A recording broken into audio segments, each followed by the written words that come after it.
Harry Andrews é um importante roteirista, escritor, produtor e cineasta americano. Ele começou sua carreira escrevendo contos, e depois ele migrou na Marvel, escreveu diversas histórias, seja do Punho de Ferro, do Wolverine, dos X-Men. Ele também escreveu uma história que eu gosto muito do Wolverine, que está encadernado, o Wolverine Inimigo dos Traves. É a última história, não tem tanto a ver assim com o tema da história do Mark Millar, só que é excelente. Não sei se necessariamente ele escreveu, mas eu acho que ele só desenhou, e a história traz um clima de terror e os desenhos ajudam demais. E aí, em um determinado momento, ele decide escrever uma história do Homem-Aranha, onde entrevistas recentes dizem que ele quis escrever essa história porque haviam poucas histórias que relatassem sobre o futuro do Homem-Aranha. E para homenagear o Cavaleiro das Trevas, ele escreveu esse quadrinho aqui, Homem-Aranha Potestade. E você sabe que Cavaleiro das Trevas, quer você goste ou não, foi um marco na indústria dos quadrinhos. Frank Lemire trouxe uma margem mais pessimista, com abordagem mais política, mais adulta para o Cavaleiro das Trevas, bem como um Cavaleiro das Trevas também mais velho, abordagem, e marcou muito. Assim, é clichê ficar falando sobre a Marvel, como às vezes ela decide copiar mesmo. Ela trouxe o Homem-Aranha Potestade, que tem toda a ambientação de Cavaleiro das Trevas, seja pelo Homem-Aranha, que é mais velho, só que dessa vez ele não é rico, e está tentando sobreviver a uns empregos, e a sua mulher, a Mary Jane, está quase morta, está uma defunta, e tenta sustentar nessa realidade em que vive no meio de um autoritarismo gigante, pessoas têm que obedecer à risca ao governo, senão são mortas ou até presas, e o Homem-Aranha segue na vida desmotivado, triste, perdendo o emprego mais uma vez, até que em um determinado momento ele recebe uma visita de um amigo que você estranha no momento, achando que é um super-herói, que briga com ele até que você descobre que é o J. Jonah Jameson. O mais importante é que ele descobriu a identidade do Homem-Aranha, ele dá um discurso assim gigante sobre ele ter descoberto a identidade do Homem-Aranha. Tá bom, tudo bem, até que o Homem-Aranha, depois de ver isso, meio que desperta um gatilho nele, começa a bater, destruir as coisas, e ele vira o Homem-Aranha. Essa história foi considerada por muitos uma das piores histórias do Homem-Aranha. E eu considero também uma das piores. Mas tem piores. A começar assim, porque o Cary Andrews, ele escreve, ele desenha, e aqui ele tá muito desmotivado. Tem uns traços assim não muito legais. Na primeira edição, não sei se houve uma reedição da Marvel, mas o carro que o JJJ tenta destruir para chamar a atenção do Homem-Aranha, ele simplesmente não destrói. E tem assim uma coisa que não faz muito sentido na história, além daquilo que eu já vou falar, que talvez você saiba o que é, desde a narrativa. Ela simplesmente não flui, não chega a uma coisa assim que faça sentido, ao começar pelo Peter mais velho, e do nada desperta algum poder, e aí dá uma louca, como se ele ficasse assim, maluco, e além da cópia chupada de Cavaleiro das Trevas, até a edição 2 você talvez não veja nenhum tipo de originalidade ali, porque o Homem-Aranha tá desmotivado, a Nova York ali é bem assim, vive em umas cinzas, dominado por um poder político. E tem um jornalista que é o Miller Johnson, claro, homenagem ao Miller e ao Klaus Jenson, que desenhou o Cavaleiro das Trevas.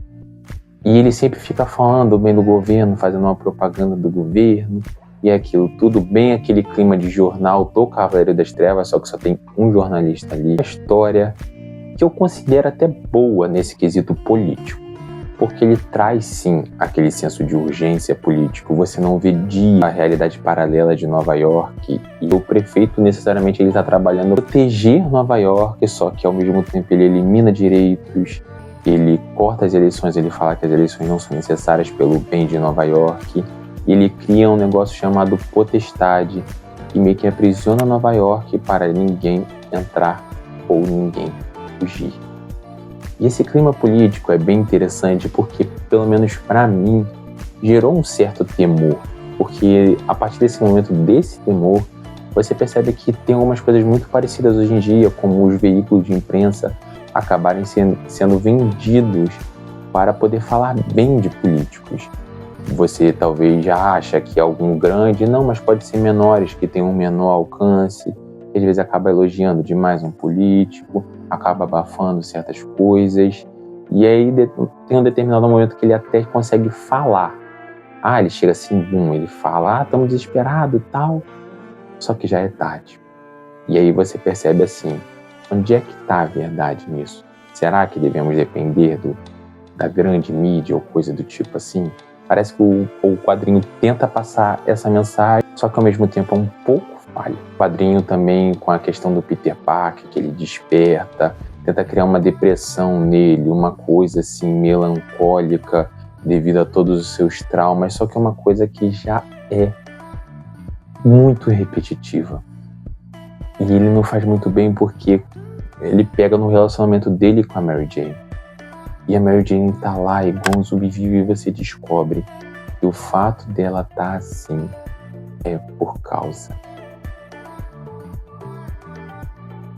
Que viagem é essa, velho? Por causa dos seus fluidos, ou seja, o Peter esse tempo todo que se relacionava com ela, seus espermas eram radioativos, sim. E isso é muito triste de se falar porque, cara, não tem nada a ver, entende? Não é que o esperma dele não poderia ser radioativo, só que ficou uma coisa muito forçada, entende? Para criar um drama maior. E as caracterizações também não são muito legais, porque você vê uma menina também que iniciou o exército revolucionário também. Você vê o Sexteto Sinistro, tese tem a mesma idade que ele, ou um pouco parecido, só que quando ele vai confrontar o Sexteto Sinistro é mais novo e mais conservado que ele. Tipo o Kraven. O Kraven, claro que é mais velho que ele, só que o Watch tá mais novo. Não há necessariamente um padrão ali de rejuvenescimento. Fica uma coisa caricata para poder dizer, olha, eles estão mais fortes, os vilões estão mais fortes, o Peter Parker velho vai ter que vencer isso. O quadrinho, ele dá uma perdida ali, né, em toda essa questão de querer trazer algo mais distópico, de querer trazer algo dando de coroas, só que ele se embola nisso tudo. E aí, por que eu tô falando desse quadrinho também?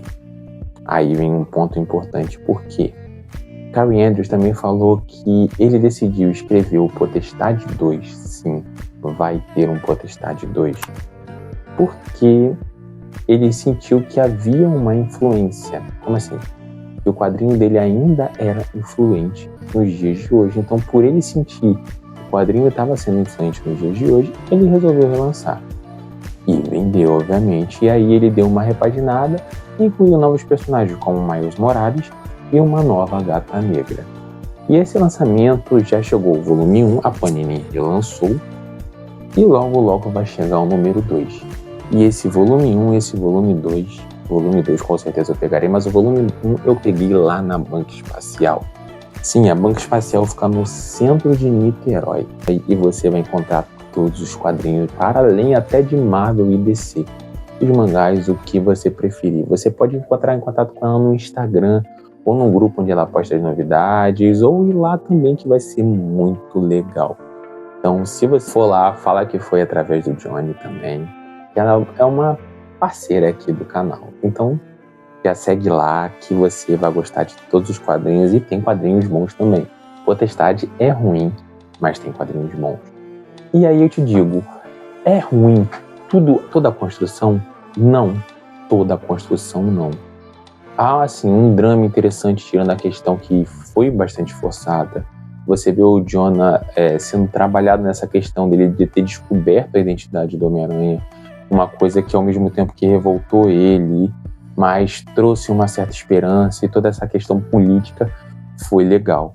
Só que o Peter, Cavaleiro das Trevas, não foi. Porque não é uma característica do personagem ser uma coisa mais sombria, e chegar e matar e destruir. Não que ele não pudesse fazer isso. A forma conduzida foi mal feita. E o grande vilão, sabe? O grande vilão é o Venom.